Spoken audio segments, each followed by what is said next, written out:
Grabe ka, para kang langgam na antik, pero di ka naman addict. Isa ka lang, sweetie. Kumpare kong sweetie, galawan ay fantastic. Oh my gosh, para may magic. Oh pare, ano? Nadalaw ka, ano meron? Pre, meron dala akong donut para merienda natin. O sige, pasok ka muna. Donut ba yan, luto mo?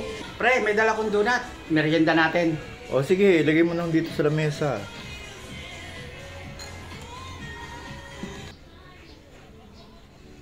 Siyang kuhan ginawa ko na latik na may sugar. Ang sarap pa kaya. Pasensya na kayo sa lahat ng aking ginawa ha.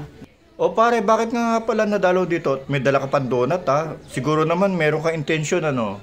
O pre, may sasabihin ako sana sa iyo eh. Baka mayroon ka naman dyang extra budget. Bakit? Para saan ba yan? Sa inaanak ko ba yan? Oo, para sa inaanak mo eh. Kailangan kasi may project sa school, kulang ang pera eh. Eh, magkano ba yung kailangan niya? Kahit siguro mga 200, kasya na. Ah, o sige, sandali ah. O pare, o ito, may 200 ako. Pre, salamat ha. Ah. At talagang nakakaluwag to sa inaanak mo. Oo nga eh, salamat nga din doon sa donut na yun na dala mo. Okay, you're welcome, pre. Pre, may cellphone ka pala. Baka pwedeng makahiram.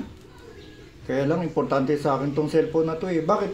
Saan mo ba gagamitin? Para sa inaanak mo. Kasi gagawin na sa kanyang project sa school. Home study ba?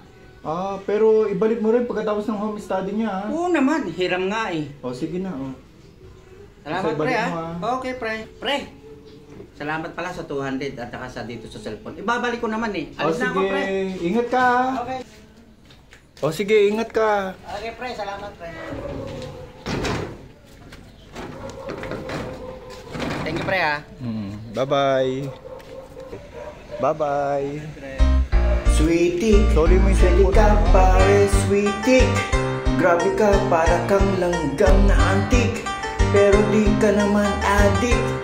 Isa ka lang, sweetie. Kumpare kong sweetie, galawan. Pre, nasaan ka na? Ang tagal mong hindi binabalik yung cellphone na.